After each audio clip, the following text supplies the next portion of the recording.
ഈ നല്ല രാത്രി സമയത്തിനായിട്ട് ദൈവത്തിന് മഹത്വം. ഇന്നലെ രാത്രിയിലും ദൈവത്തിൻ്റെ വചനം ധ്യാനിപ്പാൻ അവസരം നമുക്ക് നൽകി. ഇന്ന് രാത്രിയും അവിടെ നിന്ന് അനുവദിച്ചതുകൊണ്ട് ഈ കാലാവസ്ഥയിലും ദൈവത്തെ മഹത്വപ്പെടുത്തുവാൻ ലഭിച്ച കൃപയ്ക്കായിട്ട് സ്തോത്രം.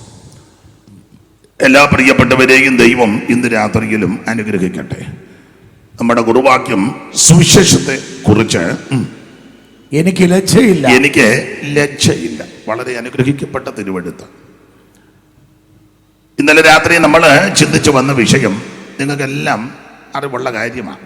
പുതിയ കാര്യങ്ങളൊന്നുമില്ല, പഴയ കാര്യമാണ്. അത് 7 തലക്കെട്ടാണ് നമ്മൾ പ്രധാനമായിട്ട് കൊടുത്തത്. 7 തലക്കെട്ടും 7ാമത്തെ തലക്കെട്ടിന് 7 പോയിന്റും. അപ്പോൾ എന്താണ് സുവിശേഷം? അത് യേശു ക്രിസ്തു. മതം മാറ്റമല്ല, സഭ മാറ്റമൊന്നുമല്ല, യേശു ക്രിസ്തു. എന്തിനാണ് സുവിശേഷം? സകല മനുഷ്യനും രക്ഷപ്പെടാൻ. ഇതിനെല്ലാം നമ്മൾ വാക്യങ്ങൾ വായിച്ചിട്ടുണ്ട് ഇന്നലെ, ഇനി അത് ആവർത്തിക്കുന്നില്ല, എല്ലാം വചനത്തിൽ നിന്നാണ്.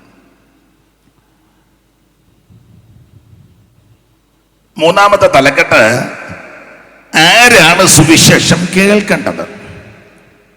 സകല സൃഷ്ടികളും സകല ജാതികളും. 4ാമത്തെ തലക്കെട്ട്, ആരാണ് സുവിശേഷം പറയേണ്ടത്? രക്ഷിക്കപ്പെട്ട എല്ലാവരും പറയണം, വിളിച്ചവന്റെ സൽഗുണങ്ങളെ ഘോഷിക്കണം. 5, എങ്ങനെയാണ് ഇത് പറയേണ്ടത്? ശക്തിയോടും പരിശുദ്ധാത്മാവോടും ബഹുനിശ്ചയത്തോടും വേണം പറയാൻ. 6, എങ്ങനെ ഇത് കേൾക്കണം? കഷ്ടം സഹിക്കേണ്ടി വന്നിട്ടും പരിശുദ്ധാത്മാവിന്റെ സന്തോഷത്തോടെ ഇത് കേൾക്കണം. അലോഗ്യം ഉണ്ടാക്കിയല്ല കേൾക്കുന്നത്, വഴക്കുണ്ടാക്കിയല്ല കേൾക്കുന്നത്, ചീത്തയും തെറിയും പറഞ്ഞല്ല ഇത് കേൾക്കുന്നത്.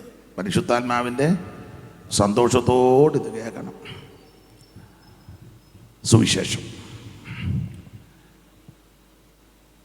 അപ്പൊ 6 തലക്കെട്ട്. 7ാമത്തതായിരുന്നു ഞാൻ ഇന്നലെ ഓർപ്പിച്ചത്. എന്താണ് സുവിശേഷത്തിന്റെ വിശേഷത? ഇവിടെ പൗലോസ് പറയുകയാ, സുവിശേഷത്തെ കുറിച്ച് എനിക്ക് ലജ്ജയില്ല. ഈ റോമാലേഖനത്തിലെ പ്രധാനപ്പെട്ട വാക്യം ഇതാ, 16ഉം 17ഉമാ 1ാം അധ്യായത്തിന്റെ. വിശേഷമായിട്ട് ഉള്ളൊരു വിഷയം റോമാലേഖനത്തിൽ, ഒരു പ്രധാന വിഷയം, വിശേഷപ്പെട്ട വാക്യം ഇതാ, സുവിശേഷത്തെക്കുറിച്ച് എനിക്ക് ലജ്ജയില്ല. അത് പറയാൻ കാര്യം, റോമാലേഖനത്തിൽ, അതിൻ്റെ റോമാലേഖനമല്ല എൻ്റെ വിഷയം, അതിലെ ഒരു പദമുണ്ട്. സുവിശേഷം ഇങ്ങനെ പറയാൻ കാര്യം, 3ാം അധ്യായത്തിൻ്റെ 23 ഇത് പറയാൻ പ്രേരിപ്പിച്ച ഒരു ഘടകം. 3ന്റെ 23 വായിച്ചു. ഒരു വ്യത്യാസവുമില്ല, എല്ലാവരും പാപം ചെയ്ത ദൈവ തേജസ്സ് ഇല്ലാത്തവരായി സുവിശേഷം പറയുന്നു. ഒരു വ്യത്യാസവുമില്ല, എല്ലാവരും പാപം ചെയ്തു. എല്ലാവരും അംഗീകരിക്കുകയല്ല, എല്ലാവരും പാപം ചെയ്തു. എല്ലാവരും ആരൊക്കെയാന്ന് പുസ്തകത്തിലുണ്ട്. യഹൂദനും യവനനും ദാസനും സ്വതന്ത്രനും ബർബരനും ശകനും, പിന്നെ വേറെ ഒരു ഗ്രൂപ്പുണ്ട് ജ്ഞാനികളെന്ന് പറഞ്ഞ് മൂഢരായി. അപ്പൊ ജ്ഞാനി, എല്ലാവരും പാപം ചെയ്തു. ഒരു വ്യത്യാസവുമില്ല, എല്ലാവരും പാപം ചെയ്തു. അപ്പോൾ ആ പാപികളെ രക്ഷിക്കണം, അതിനായി സുവിശേഷം. അതുകൊണ്ട് പൗലോസ് പറയുക, എനിക്ക് സുവിശേഷത്തെ കുറിച്ച് ലജ്ജയില്ല. അതിന്റെ കാരണം സുവിശേഷം വിശേഷതയുള്ളത്. അതാ നമ്മൾ ഇന്നലെ രാത്രിയിലെ 7ാമത്തെ തലക്കെട്ട്. 7ാമത്തെ തലക്കെട്ടിന് 7 പോയിന്റാണ് ഞാൻ ഓർപ്പിച്ചത്. ഇന്ന് ചിലപ്പം 2-3 പോയിന്റും കൂടെ കൂടും. ഇതെത്ര കൂട്ടിയാലും മതി വരികയില്ല. 7 മാത്രം നടന്നാൽ പോരല്ലോ. ഇത്രയും കൂട്ടി പറഞ്ഞാലും അത് സന്തോഷമാണ്. എന്നിട്ടൊന്നും മതി വരുന്നില്ല. ഇപ്പോൾ ഒരു പാട്ടുണ്ട്, മതി വരുന്നില്ലെന്ന് കൊതി തീരുന്നില്ലെന്ന്, രണ്ടുമുണ്ട്. എന്തുവാ അങ്ങനൊരു പാട്ട് തന്നെ അങ്ങനെ നിങ്ങൾക്കറിയാൻ മേലേ? മതിയാകുന്നില്ലേ, പിന്നെ കൊതി തീരുന്നില്ലേ. പിന്നെ വേറൊരു പാട്ടുണ്ട്, ഇത് മതിയേന്ന് ഇല്ലേ? ആട്ടെ, എനിക്കത് മതിയേ. അപ്പൊ ഇത് എത്ര പറഞ്ഞിട്ട് മതി വരുന്നില്ല, കൊതിയും തീരുന്നില്ല. കാരണം സുവിശേഷം വിശേഷതയുള്ളതാണ്. ഇപ്പൊ എത്രാമത്തെ കൺവെൻഷന്? പുള്ളി പുണ്യം പോയോ? സുഖപാസ എത്രാമത്തെ കൺവെൻഷനായത്? എന്നെ അവിടെ പോയി പമ്മിയിരിക്കുന്നു, ഇങ്ങോട്ട് വാ. ഇത് പറയുന്ന ഇഷ്ടമല്ലേ?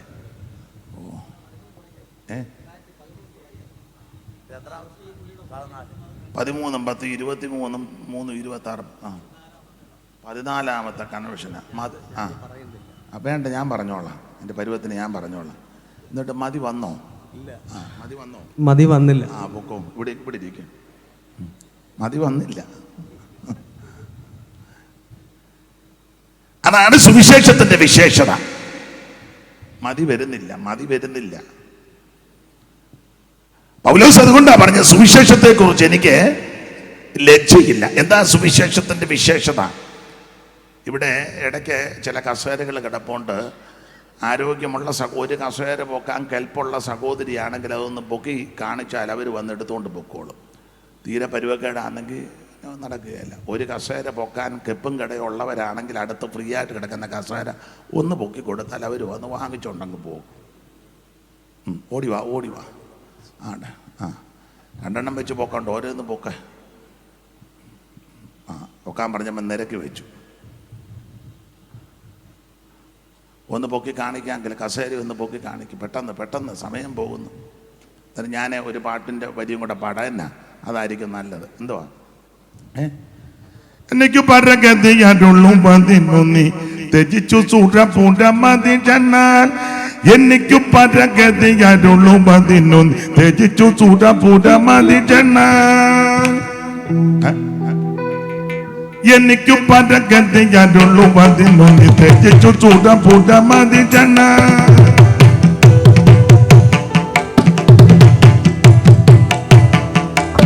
എനിക്ക് പരഗതിയാരുള്ളൂ 11 ത്യജിച്ചു സൂഴപൂട മതി ജന്നാൻ.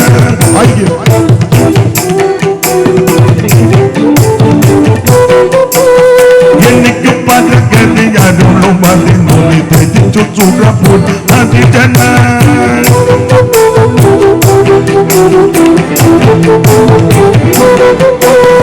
എനിക്ക് പരഗതിയാരുള്ളൂ 11 ത്യജിച്ചു സൂഴപൂട മതി ജന്നാൻ.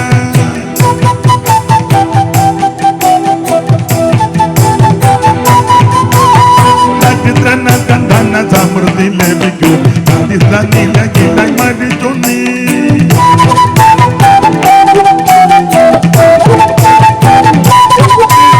ദരിദ്രനകം ധന സമൃദ്ധി ലഭിക്കും. ദരിദ്ര നിലയിൽ മരിച്ചു നീ.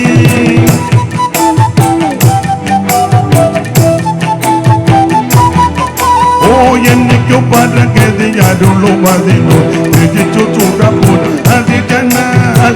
ദരിദ്രനകം ധന സമൃദ്ധി ലഭിക്കും. ദരിദ്ര നിലയിലായി മരിച്ചു നീ.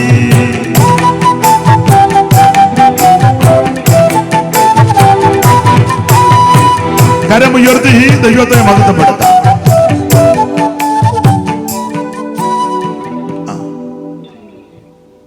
ഒരപേക്ഷ, കൽപ്പനയല്ല.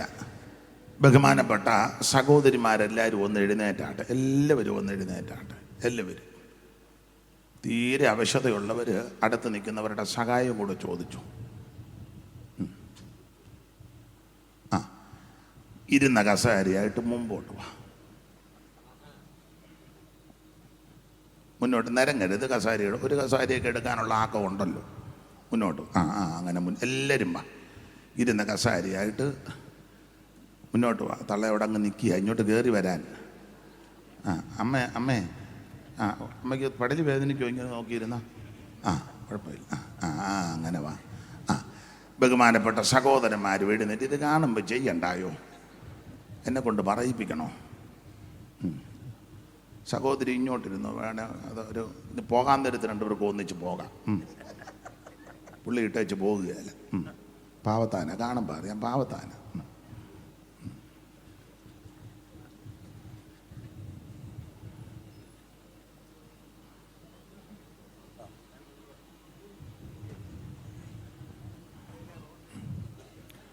അയ്യോ, നിങ്ങളെല്ലാം ആ പുറകെ ഇരിക്കുന്നവരങ്ങ് എഴുന്നേക്ക്. എന്തുവാ അങ്ങ് തീരെ പരുവക്കേടാന്നല്ലോ. എഴുന്നേറ്റ് ഇനി മുന്നോട്ട് വരാൻ. നമ്മുടെ മോടെ പപ്പായും കൂടെ വന്നാട്ട് ഓർഗൻ വായിക്കുന്നത് ഞാൻ കണ്ടു. ഇനി മുന്നോട്ട് പോട്ടെ, പമ്മി ഇരിക്കണ്ട, മുന്നോട്ട് വാ. ആ പുറകെ ഇരിക്കുന്നവരിഞ്ഞു വാ, തീരെ അവശതയാന്ന് തോന്നുന്നു.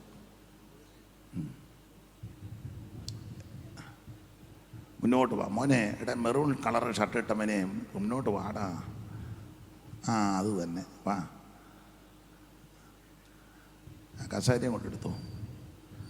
അങ്ങ് പുറകിൽ കുറച്ച് പേരിരിക്കുന്നല്ലോ പന്തലിൻ്റെ കിഴിച്ച്, കുട്ടിപ്പന്തലിലെ നടത്തിപ്പുകാരാണോ ഇവിടുത്തെ?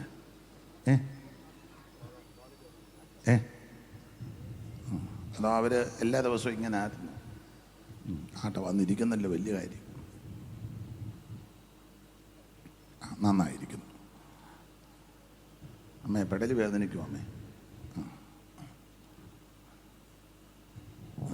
ആട്ടെ, നിങ്ങളുടെ നല്ല സഹകരണത്തിന് നന്ദി. ദൈവം നിങ്ങളെ എല്ലാവരെയും അനുഗ്രഹിക്കട്ടെ. ഒരിക്കൽ കൂടി കരം ഉയർത്തി ദൈവത്തെ മഹത്വപ്പെടുത്തും. അന്തപുരത്തിലരങ്ങി ചന്തമേറും ശോഭമൂലം, അന്തപുരത്തിലരങ്ങി ചന്തമേറും ശോഭമൂലം, അന്തപുരത്തിലരങ്ങി ചന്തമേറും ശോഭമൂലം, അന്തപുരത്തിലരങ്ങി ചന്തമേറും ശോഭമൂലം.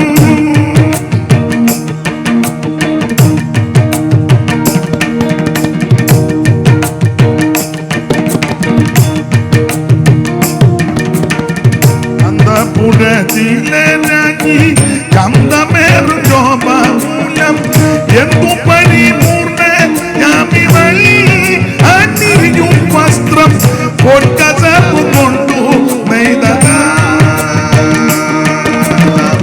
എന്തു പരിപൂർണ്ണ യാമിവഴി അണിയും വസ്ത്രം പൊൻകസപ്പു കൊണ്ടു നെയ്തത.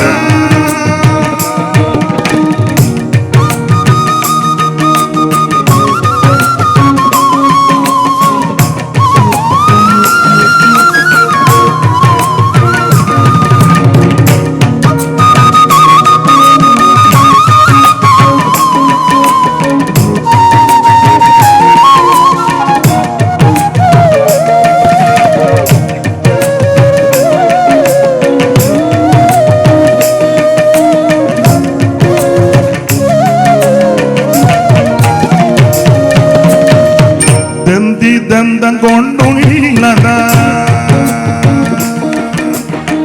ദന്തം കൊണ്ടുള്ളതാ ചന്തമേറും രാജധാനി, ദന്തം കൊണ്ടുള്ളതാ.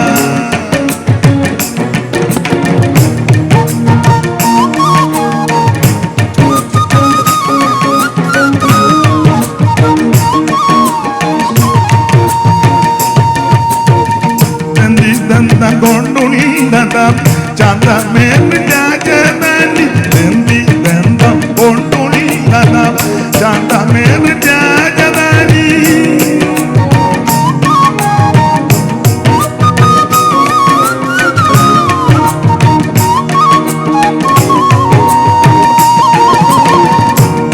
ദന്തം കൊണ്ടുള്ളതാ ചന്തമേറും രാജധാനി, സാന്ത്വബോധം വരുന്നല്ലോ നിന്നെ കന്നീശം, കമ്പിവാദ്യങ്ങളിൽ നിൻ സ്വനം. സാന്ത്വബോധം വരുന്നല്ലോ നിന്നെ കന്നീശം, കമ്പിവാദ്യങ്ങളിൽ നിൻ സ്വനം. എൻ മനസ്സുയരുന്നോ നന്മയേറും വചനത്താൽ, എൻ മനസ്സുയരുന്നോ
അന്തപുരത്തിലെ രാജ്ഞി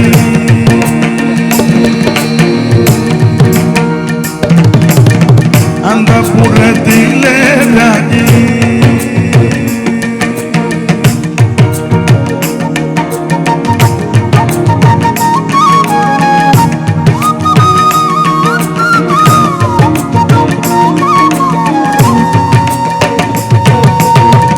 അന്തപുരത്തിലെ രാജ്ഞി ചന്തമേറി ശോഭമൂലം അന്തപുരത്തിലെ രാജ്ഞി ചന്തമേറി ശോഭമൂലം അന്തപുരത്തിലെ രാജ്ഞി ചന്തമേറി ശോഭമൂലം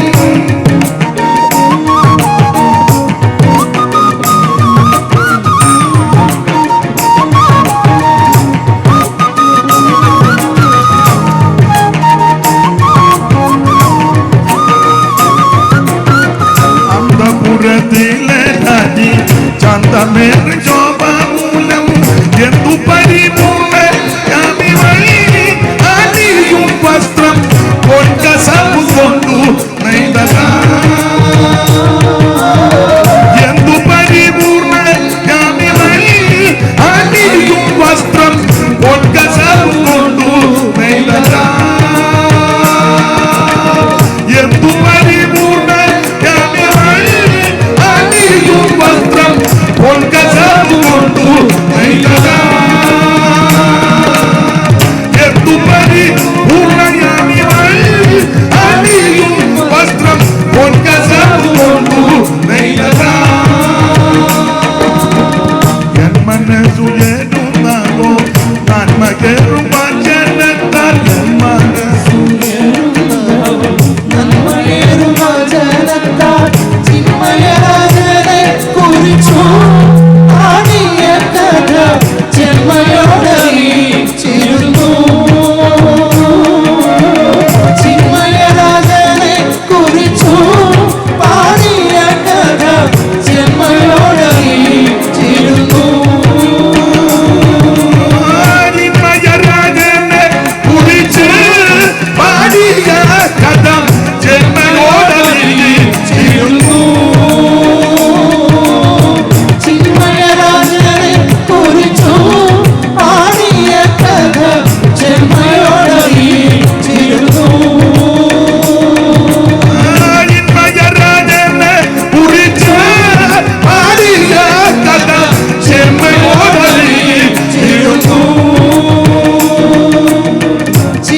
കൊണ്ടുള്ളതാം ചന്തമേറി രാജധാനി ദന്തം കൊണ്ടുള്ളതാം ചന്തമേറി രാജധാനി സ്വാതമോദം വരുന്നല്ലോ നിന്നെ കണ്ണീശം കമ്പിവാദ്യങ്ങളിൽ നിസ്വരം സ്വാതമോദം വരുന്നല്ലോ നിന്നെ കണ്ണീശം കമ്പിവാദ്യങ്ങളിൽ നിസ്വരം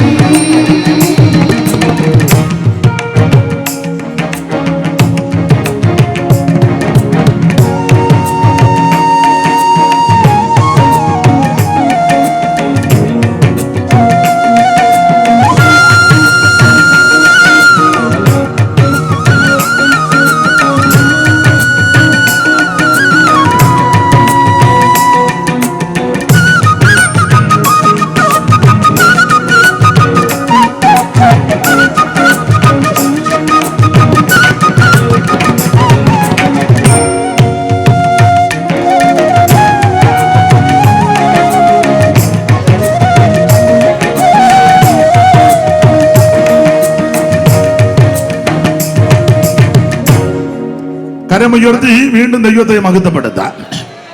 രണ്ട് പാട്ടങ്ങ് പാടിയതാണ്. ഇനിയും ചിലപ്പോൾ പാടാൻ ഒത്തൊന്ന് വരികയല്ല, പ്രസംഗമായിരിക്കും. അപ്പോൾ അത് അവർക്കും പിന്നെ പ്രയാസം വരുന്നത്. ചിലപ്പം നോക്കട്ടെ പരുവം പോലെ.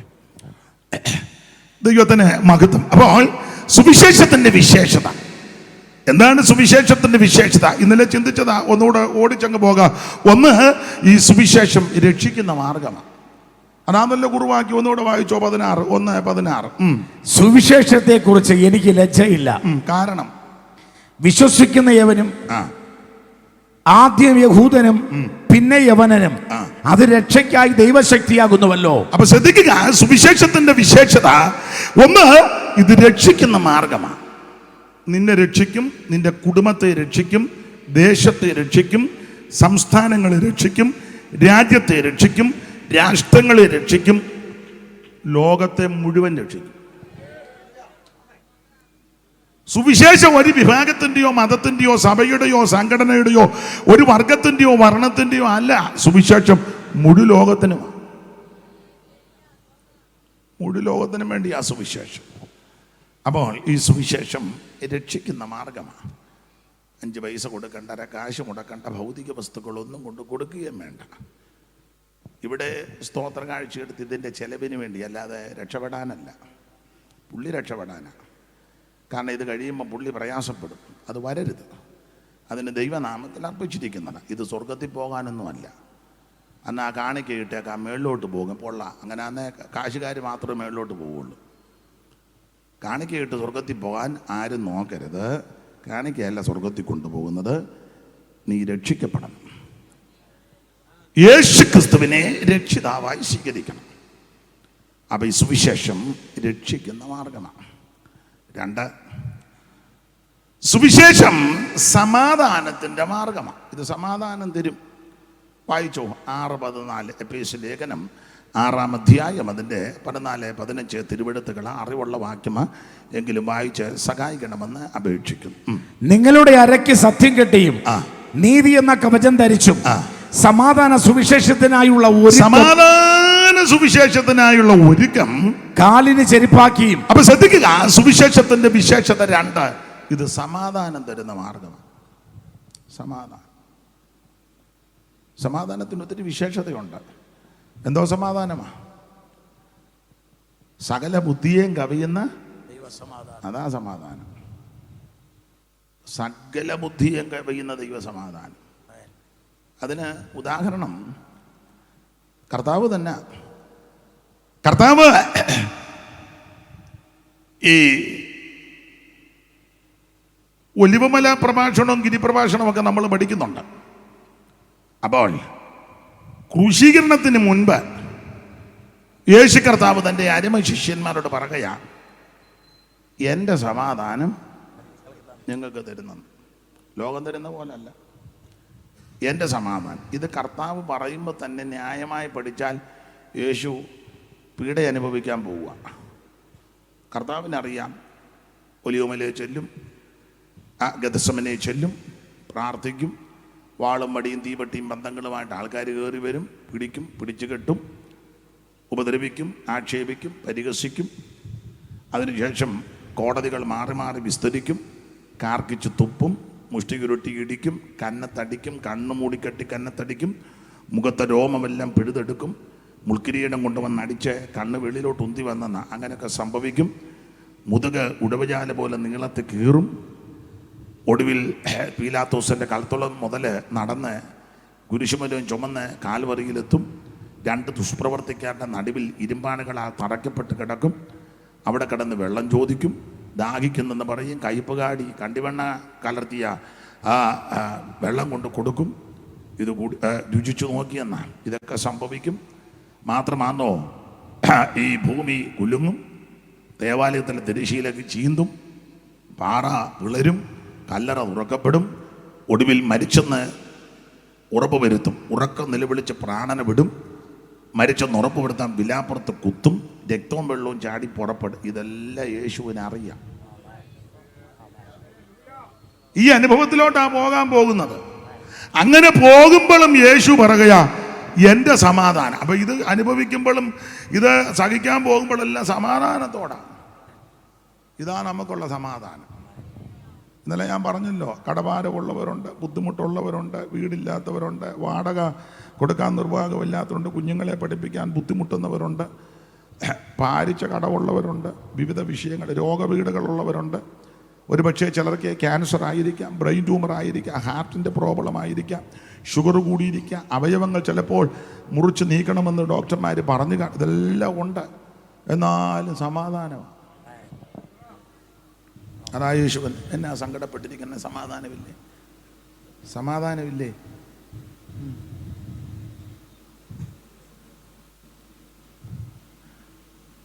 അപ്പൊ ഇന്ന് രാത്രി ഓർക്കുക, സുവിശേഷത്തിന്റെ വിശേഷത 2, ഇത് സമാധാനത്തിന്റെ മാർഗമാണ്. ഈ പ്രതിസന്ധികളും പ്രതികൂലങ്ങളെല്ലാം ഉണ്ടെങ്കിലും എന്ത് സമാധാനത്തോടായിരിക്കുന്നേ? അതെന്താ? സുവിശേഷം സമാധാനം തരുന്നതാണ്. സുവിശേഷം ഒരു വ്യക്തിയിൽ വന്നാൽ അവന് സമാധാനമാണ്. ഒരു വീട്ടിലെത്തിയാൽ ആ വീടിന് സമാധാനമാണ്. ഇന്നലെ പറഞ്ഞത് ഒന്നുകൂടെ ആവർത്തിക്കുക. ഈ മൈക്ക് ഈ അമ്മമാരുടെ കയ്യിലോ ഈ സഹോദരന്മാരുടെ കയ്യിലോ കൊടുത്താൽ അവരിങ്ങോട്ട് കയറി പറയുന്നത് ഇതായിരിക്കും: ഒരിക്കൽ സമാധാനമില്ലായിരുന്നു, യേശു സമാധാനം. ഇതെല്ലാവർക്കും പറയാനുള്ളത്. അപ്പോൾ സുവിശേഷം തന്നെയല്ല, ഇത് സമാധാനത്തിൻ്റെ മാർഗമാണല്ലോ. അതെ. ഉദാഹരണം, നമ്മളൊരു യോഗം നടത്തുമ്പോൾ ആരേലും ഒരു പൂഞ്ഞാൻ വന്ന് ഇവിടെ നടത്താനൊക്കത്തില്ല, കെട്ടും കെടുത്ത് ഉടനെ തന്നെ നമ്മുടെ ഉപദേശിമാർ ആ ലഘുലേഖയും 2 വീലറാന്ന് 2 വീലർ ചെറിയ മൈക്ക് കൊടുത്ത് ഉടനെ പോവുക, ഇല്ലയോ? അതെന്നാ? ഇത് സമാധാനത്തിൻ്റെ മാർഗമാണ്. നേരത്തെ ആയിരുന്നല്ലോ ഇവൻ പോവുമോ ഒരു നടക്ക്? ഈ മാർഗത്തിൽ വരുന്നതിന് മുമ്പാണെങ്കിൽ ഇവൻ ഒരു നടക്ക് പോകുമോ? ഉടനെ ചോദിക്കുക, എന്നാടാന്ന് ചോദിക്കുക. എന്നാ? പണ്ട് ഞങ്ങൾക്കൊരു തള്ളയുണ്ടായിരുന്നു, വലിയ തൻ്റെ അടുത്ത് തള്ളയാണ്. അവരിപ്പോഴും ഉണ്ട്. അവരിപ്പം നല്ല ദൈവവൈതലായി തീർന്നു. ആയ കാലത്ത് ഭയങ്കര അഭ്യാസമൊക്കെ പഠിച്ച അമ്മയാണ്. ഇപ്പം 100 വയസ്സുണ്ട്. അവരുടെ ആയ കാലത്ത് ആരെ അടിക്കുന്ന തള്ളയായിരുന്നു. അഭ്യാസവും അറിയാം, ആരോഗ്യമുണ്ട്. ചിലക്ക് ആരോഗ്യമുണ്ട്, അഭ്യാസം അറിയത്തില്ല. അഭ്യാസം അറിയാമെങ്കിൽ ആരോഗ്യം, തള്ളയ്ക്കത് രണ്ടുമുണ്ട്.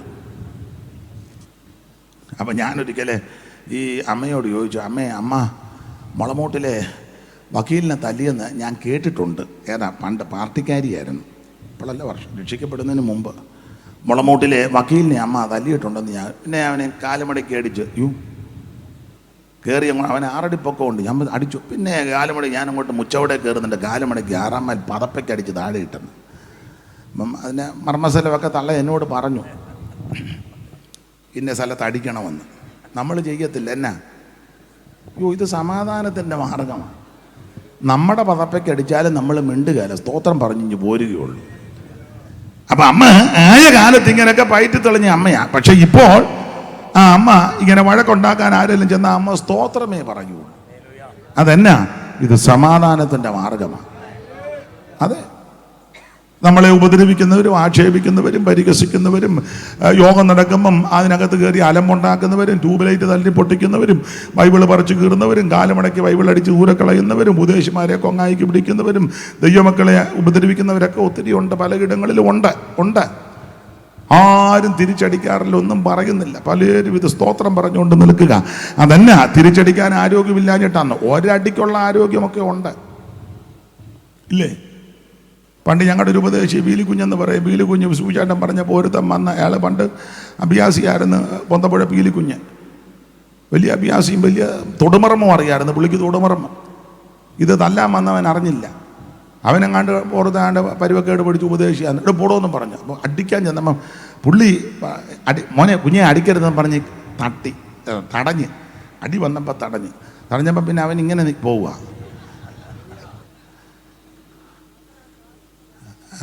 ഇങ്ങനെ അങ്ങ് പോവുമായിരുന്നു. പിന്നെ പുള്ളി അടിച്ചില്ല, അടി വന്നപ്പം തടഞ്ഞതേ ഉള്ളൂ. മനസ്സിലായി കാണുമല്ലോ.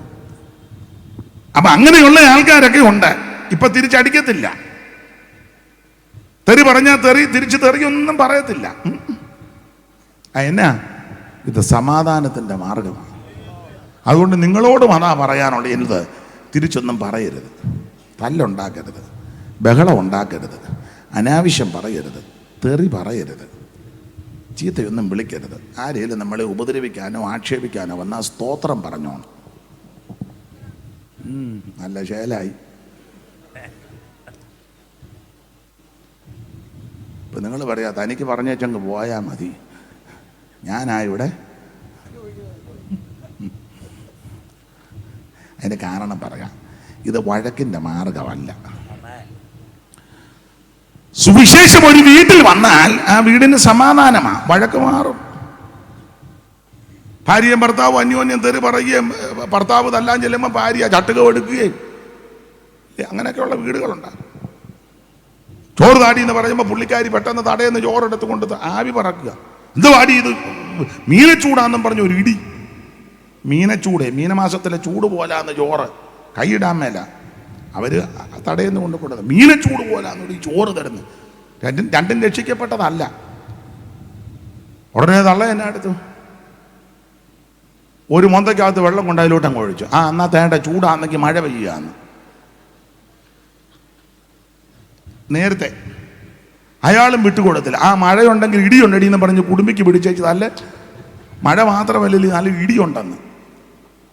തള്ളയും വിട്ടില്ല. തള്ള അകത്ത് നിന്ന് തീക്കൊള്ളി എടുത്തേച്ച് പറഞ്ഞ് കൊള്ളിയാൻ മിന്നുന്നുണ്ടെന്ന് അയാളെ കുത്തി. ഇത് ഈ രക്ഷിക്കപ്പെടുന്നതിന് മുമ്പാ, മനസ്സിലായോ?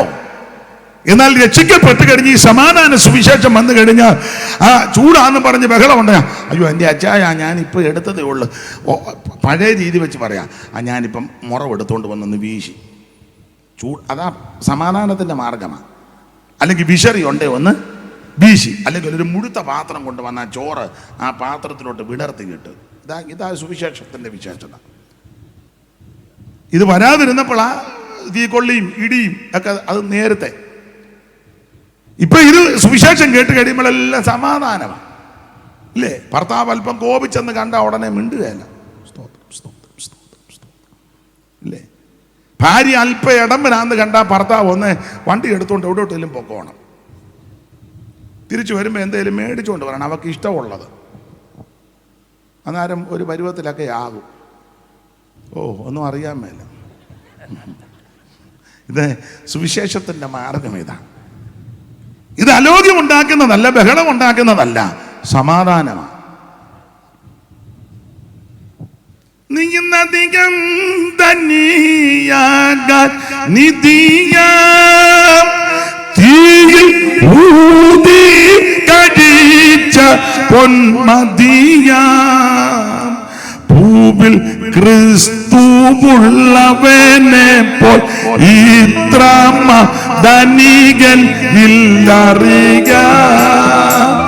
എന്തിനാകുലം പലരുന്നൻ മനമേ, എന്തിനാകുലം പലരുന്നൻ മനമേ. യേശു നായകൻ സമാധാന നായകൻ നിനക്കെന്നും ധനമേ. എന്തിനാകുലം പലരും മനമേ, എന്തിനാകുലം പലരും മനമേ. യേശു നായകൻ സമാധാന നായകൻ നിനക്കെന്നും ധനമേ.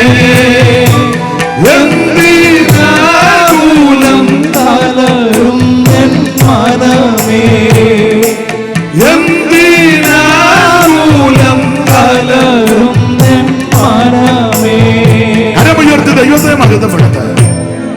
അപ്പം സുവിശേഷത്തിന്റെ രണ്ടാമത്തെ വിശേഷത ഇത് സമാധാനം തരുന്ന മാർഗമാണ്. ആ സമാധാനം അനുഭവിക്കുന്നവര് കരമുയർത്തി നന്നായിട്ട് ഉയർത്തി ദൈവത്തെ മഹത്വപ്പെടുത്തണം. ഉണ്ടോ? സമാധാനമാണ്. ആട്ടെ, ദീർഘമാക്കുന്നില്ല. ഞാൻ ഇന്ന് 9 മണിക്ക് പ്രസംഗം നിർത്താനായിരുന്നു. 7-ന് തന്നാൽ 9-ന് നിർത്താമല്ലോ എന്നൊരു ചിന്തയല്ല നേരത്തെ വന്നത്. എന്നാലും പല കാര്യങ്ങളല്ലേ ഒടുവിലത്തെ ദിവസവും ഈ മഹായോഗത്തിൻ്റെ സമാപന ദിവസവും പല കാര്യമുണ്ടതൊക്കെ എനിക്കറിയാം. എന്നാലും ഒരു 9:15 നിർത്തും. മതി, ഗുണമാകാനാന്ന് ഇതൊക്കെ മതി. നന്നാകാനാന്നേ ഒറ്റവാക്യം മതിയല്ലോ. പിന്നെ അപ്പൊ ശ്രദ്ധിച്ചേ, സുവിശേഷത്തിന്റെ രണ്ടാമത്തെ വിശേഷത ഇത് സമാധാനം തരുന്ന മാർഗം. സുവിശേഷത്തിൻ്റെ മൂന്നാമത്തെ ഒരു വിശേഷത, ഈ സുവിശേഷം വാഗ്ദത്തം ചെയ്തതാണ്. ചെല്ല് പറയുക സുവിശേഷം ഈ അടുത്ത കാലത്താണ്. അല്ല, ഇത് നേരത്തെ വാഗ്ദത്തം ചെയ്തതാണ്. ചെല്ല് പറയുന്നതിന് ഈ സുവിശേഷം ഈ അടുത്ത കാലത്താ സുഖുവാ ഇവിടെ കൊണ്ടുവന്നത്. അല്ല, ഉടനെ ചെല്ല് പറയുക സുഖുവിന് മുമ്പ് ആളുണ്ടായിരുന്നു ഇവിടെ. കല്ലിയൂർ കുഞ്ഞുമോനായത് ഇവിടെ അല്ലേ? കല്ലിയൂർ കുഞ്ഞുമോന ഉണ്ടോ? എന്തിയേ? എവിടെയല്ലോ ആട്ടെ. അപ്പൊ ചെല്ലങ്ങ് പറയും ഇത് കുഞ്ഞുമോൻ കൊണ്ട്. കുഞ്ഞുമോന്റെ അല്ല സുവിശേഷം. ഉടനെ ചെല്ലി പറയുക ഇത് സുവിശേഷം മോശവത്സന ശാസ്ത്രിയാരുടെയാണ്. അല്ല, സുവിശേഷം അടുത്ത കാലത്ത് കിളിച്ചു വന്നതല്ലെന്ന്. സുവിശേഷം നേരത്തെ വാഗ്ദത്തം ചെയ്തതാ. ഒരു വാക്യം വായിച്ചോ, റോമാലേഖനം 1-ാം അധ്യായത്തിന്റെ 1-ഉം 2-ഉം വായിച്ചോ, പെട്ടെന്ന് വായിച്ചോ. ദൈവം തന്റെ പുത്രനും നമ്മുടെ കർത്താവുമായ യേശുക്രിസ്തുവിനെ കുറിച്ച് വിശുദ്ധ രേഖകളിൽ തന്റെ പ്രവാചകന്മാർ മുഖാന്തരം മുൻപ് കൂട്ടി വാഗ്ദത്തം ചെയ്ത സുവിശേഷത്തിനായി വേർതിരിച്ചു. അപ്പൊ ഇത് അടുത്ത കാലത്ത് ഒപ്പിച്ചോണ്ട് വന്നതല്ല. ചില ആൾക്കാർ ധരിച്ചേക്കുന്ന കുക്കുസായിപ്പ് കൊണ്ടുവന്നതാടാ സുവിശേഷം.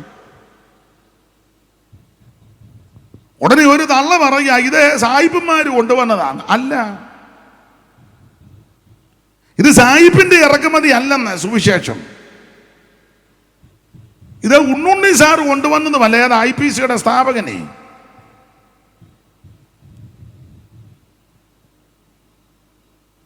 ഇത് ഒരു സഭയുടെയും സ്ഥാപകർ കൊണ്ടുവന്നതല്ല.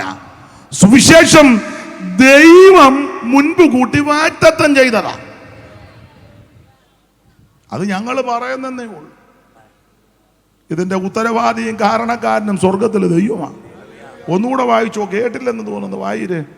ദൈവം തന്റെ പുത്രനും ദൈവം തന്റെ പുത്രനും നമ്മുടെ കർത്താവുമായ യേശുക്രിസ്തുവിനെ കുറിച്ച് വിശുദ്ധ രേഖകളിൽ തന്റെ പ്രവാചകന്മാർ മുഖാന്തിരം മുൻപ് കൂട്ടി വാഗ്ദത്തം ചെയ്തതാ. സുവിശേഷത്തിനായി മുൻപ് കൂട്ടി വാഗ്ദത്തം ചെയ്ത സുവിശേഷമാണ്. അടുത്ത കാലത്ത് ഒപ്പിച്ചതല്ലെന്ന്. ഉൽപ്പത്തി പുസ്തകം മുതൽ അങ്ങോട്ട് പഠിച്ച് മുമ്പ് കൂട്ടി വാഗ്ദത്തം ചെയ്തതാ സുവിശേഷം. ഏതാ? യേശു ക്രിസ്തു. ഉൽപ്പത്തിയിലുണ്ടല്ലോ സ്ത്രീയുടെ സന്തതി, മുമ്പ് കൂട്ടി വാഗ്ദത്തം ചെയ്തതാ. പുറപ്പാടിലുണ്ടല്ലോ പെസക കുഞ്ഞാട്, മുമ്പ് കൂട്ടി വാഗ്ദത്തം ചെയ്തതാ. ലേവ്യ പുസ്തകത്തിലുണ്ടല്ലോ യാഗമാക്കപ്പെട്ട ഒരു കുഞ്ഞാട്. സ്തോത്രം. സംഖ്യാപുസ്തകത്തിലും ഈ കുഞ്ഞാടിന് ഈ യേശുവിനെ പറ്റിയാ സ്തോത്രം പറയുന്നത്. പിച്ചള സർപ്പത്തെ ഉയർത്തിയതുപോലെ മനുഷ്യപുത്രനെ ഉയർത്തണം. അടിക്കപ്പെട്ട പാറ, ഇങ്ങനെയൊക്കെ ഒത്തിരി തെളിവുകളുണ്ട്. ആവർത്തന പുസ്തകത്തിലും മുമ്പ് കൂട്ടി ഒരു പ്രവാചകന് അയക്കുമെന്ന്. യോശുവയുടെ പുസ്തകത്തിലുമുണ്ട് ഒരു ദൂതൻ എരിഹോവിന് സമീപത്ത് നിൽക്കുമ്പോൾ. ന്യായാധിപന്മാരിലുമുണ്ട് ഈ വാഗ്ദത്തം. ഞാൻ നിങ്ങൾക്ക് ഒരു ന്യായാധിപനെ എഴുന്നേൽപ്പിക്കും. ദൂത്തിലുമുണ്ട് ഈ വാഗ്ദത്തം. വീണ്ടെടുപ്പുകാരൻ ഇല്ലേ? ഉണ്ട്. ദൈവത്തിന്റെ മഹത്വം.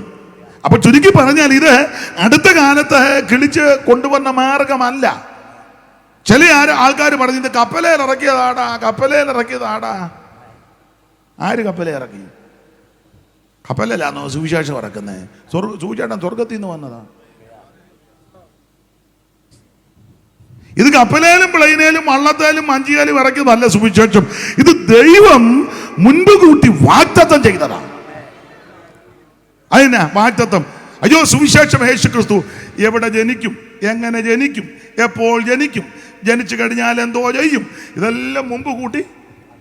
ഞാൻ വാക്യം എടുത്ത് വായിച്ചോ. യേശു ക്രിസ്തു ജനിക്കുന്നതിന് മുമ്പ് കൂട്ടി 700 കൊല്ലങ്ങൾക്ക് മുമ്പ് അതെല്ലാം എഴുതി വെച്ചിരിക്കുക. അല്ലാതെ ഇപ്പോൾ ഒപ്പിച്ചതല്ലെന്നിത്. എങ്ങനെ ജനിക്കും? 7:14 ശിയാവ്. ജനിക്കുന്ന ശിശുവിൻ്റെ പ്രത്യേകത 9:6. ജനിക്കുന്ന ശിശു എന്തോ കഴിക്കും? 7:14. ആ ശിശുവിൻ്റെ ആദ്യത്തെ ശുശ്രൂഷ അതാണ് 9-ാം അധ്യായത്തിൻ്റെ 1, 2, 3. ആ ശിശു ഏത് കുടുംബത്തിൽ നിന്ന് വരും? 11-ാം അധ്യായത്തിൻ്റെ 1. ആ ശിശു എങ്ങനെ ഭരിക്കും? 11-ാം അധ്യായത്തിൻ്റെ 5:32. ആ ശിശുവിൻ്റെ വിശേഷത ആമൻ കുഞ്ഞാട, രോമം കത്തിരിക്കുന്നതിൻ്റെ മുമ്പിൽ മിണ്ടാതിരിക്കുന്ന കുഞ്ഞാട്. യെശയ്യാ 53:6, 7. ആ വാഗ്ദത്തം ചെയ്ത സുവിശേഷം ഒരു നിത്യരാജ്യം ഒരുക്കുക, ഒരു പുതിയ ആകാശവും പുതിയ ഭൂമി. എല്ലാം വാക്യമാണ്. എല്ലാം എടുപ്പിക്കാൻ നേരമില്ല. എന്നാലും ഒന്ന് വായിച്ചോ, അല്ലേ പറയും അതിൽ വായി വരുന്നതെല്ലാം പറഞ്ഞേച്ച് പോയെന്ന്. വായിക്കേ. അതുകൊണ്ട് 7:14 അല്ലയോ? അതുകൊണ്ട് കർത്താവ് തന്നെ നിങ്ങൾക്കൊരടയാളം തരും. കന്യക ഗർഭിണിയായി ഒരു മകനെ പ്രസവിക്കും. ഈ സുവിശേഷം യേശുക്രിസ്തു ജനിക്കുന്നതിന് എത്രയോ കൊല്ലം മുമ്പ് വാഗ്ദത്തം ചെയ്തു. കന്യക ഗർഭിണിയായി ഒരു മകനെ പ്രസവിക്കും. കണ്ടോ ഒത്തത് കണ്ടോ? സൂക്ഷം 100 കൊല്ലം കഴിഞ്ഞപ്പോൾ അത് സംഭവിക്കുകയും ചെയ്തു. സ്തോത്രം. കന്യകാസുതനായി തരകിൽ വന്നുദിച്ച ധന്യനിമ്മാനുവേൽ ഇവൻ താനേ. കന്യകാസുതനായി തരകിൽ വന്നുദിച്ച ധന്യനിമ്മാനുവേൽ ഇവൻ താനേ. ഇവനെ ഇവനെ ഇവനെ ഇവനെ ക്രിസ്തേശു രക്ഷകൻ ഇവൻ താനേ.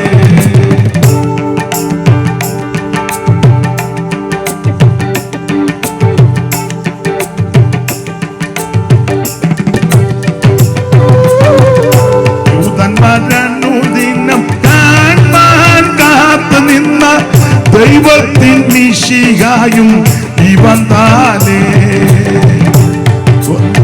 ദൂതന്മാരനുദിനം കാത്തു നിന്ന ദൈവത്തിൻ മിശിഹായും ഇവൻ താനേ.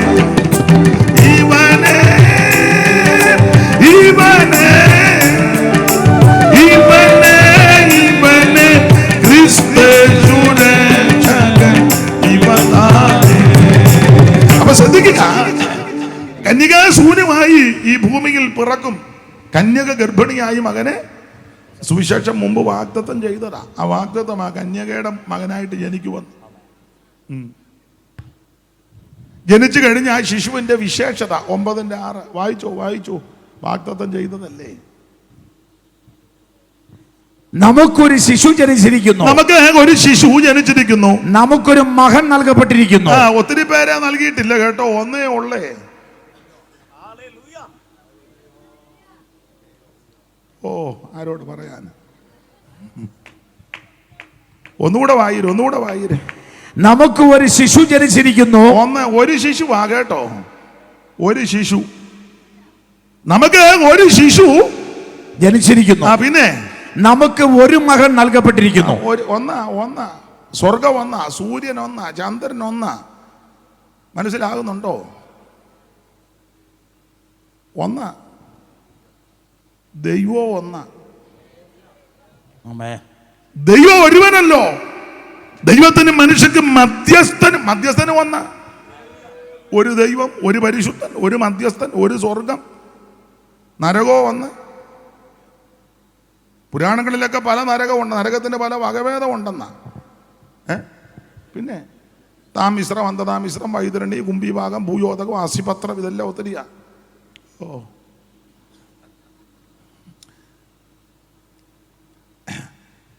വൈതരണ്യാകുന്നത് തൃഷ്ണയും. വൈതരണി അതൊരു നരകമാണ്. എഴുത്തച്ഛൻ എഴുതിയിട്ടുണ്ട്. വൈതരണ്യാകുന്നത് തൃഷ്ണയും സന്തോഷമാകുന്നത് നന്ദനം വനം. ചിന്തിച്ച് ശാന്തി ഹേ കൈക്കൊള്ളുക നീ സന്തതവും രക്ഷപ്പെടാന്ന. അപ്പൊ പല നരകം പലതാ. പക്ഷേ വേദപുസ്തകം പഠിപ്പിക്കുന്നത് ആമൻ സ്വത്ത് ഒരു ദൈവം, ഒരേ ഒരു ദൈവം, രക്ഷയും ഒന്നാ. നമുക്ക് ഒരു ശിശു, ഒരു മകൻ. അങ്ങനെ ഒന്നുകൂടെ വായിച്ചോ കർത്തൃദാസനെ. നമുക്ക് ഒരു ശിശു ജനിച്ചിരിക്കുന്നു. ഒത്തിരി ഇല്ല, ഒന്ന്. പിന്നെ നമുക്ക് ഒരു മകൻ നൽകപ്പെട്ടിരിക്കുന്നു. ഒരു മകൻ വരുന്നു, പരമപിതാവും അവനെ കാണാൻ തേടി വരുന്നു. ഒരു മകൻ വരുന്നു, പരമപിതാവും അവനെ കാണാൻ തേടി വരുന്നു.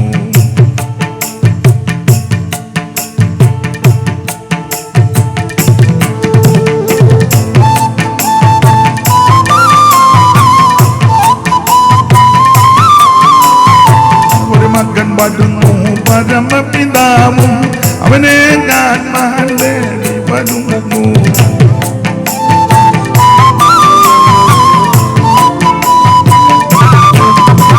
അതെ, സമയം പോകുന്നു, പാടാൻ നേരം. അപ്പോ നമുക്കൊരു ശിശു ജനിച്ചിരിക്കുന്നു, ഒരു മകൻ നൽകപ്പെട്ടിരിക്കുന്നു. അടുത്തത് ആധിപത്യം അവന്റെ തോളിലിരിക്കും. ഇതെല്ലാം ഏകവചനമാ. ഒരു മകൻ, ഒരു ശിശു, ആധിപത്യം അവന്റെ തോളിൽ, എല്ലാം ഏകവചനമാണ്. വായിച്ചേ. യോടി വായിക്കാൻ എന്നെ നോക്കാനാണോ പറയുന്നത്? അവൻ അത്ഭുത മന്ത്രി, വീരനാം ദൈവം. മന്ത്രിമാരെന്നല്ല, അത്ഭുത മന്ത്രി അല്ല, ഏകവചനമാണ്. ശ്രദ്ധിച്ചേ, അത്ഭുത മന്ത്രികളെന്നല്ല, അത്ഭുത വീരനാം ദൈവം, അതും ഏകവചനമാ. പിന്നെ നിത്യപിതാവ്, അതും ഏകവചനമാ. സമാധാന പ്രഭു, അതും ഏകവചനമാ. മതി മതി, എന്തിനാ ഒത്തിരി വായിക്കുന്നേ? സ്തോത്രം. ദൈവം ഒരുവനല്ലോ. പിശാചുക്കൾ വിശ്വസിക്കുകയും വിറയ്ക്കുകയും ചെയ്യുന്ന ദൈവം ഏകനെന്ന്. ചത്തമർത്തിയ ആത്മാക്കൾ ദൈവം എന്നു നിരൂപിക്കേണ്ടാരും. അപ്പൻ ചത്തുപോയ അപ്പൻ ദൈവമായിട്ട് വരത്തില്ല തങ്കച്ച. അതാ പുള്ളിക്കറിയാം. കണ്ട, കറക്റ്റ് കാര്യം പുള്ളി അവിടെ നിന്ന് പോരുതേ, പിടിക്കണം. അത്ര തന്നെ. പുള്ളിക്കുള്ള ബോധം പോലെ ഈ തള്ളക്കില്ലല്ലോ എന്നുള്ളതാ എൻ്റെ. അതാ ദൈവത്തിന് മഹത്വം. അപ്പനും അമ്മയും ചത്തുപോയാൽ ഇച്ചിരി കഴിയുമ്പം ദൈവം കളിച്ച് വരികയില്ലെന്ന്. ഇത് ചത്തുപോയ അപ്പനെ പട്ടി ഓടിപ്പം അച്ചായനാന്നോടാ 4 കാല്. ഇവിടെ പോതക്കേട് വിളിച്ച് പറയാതനാ.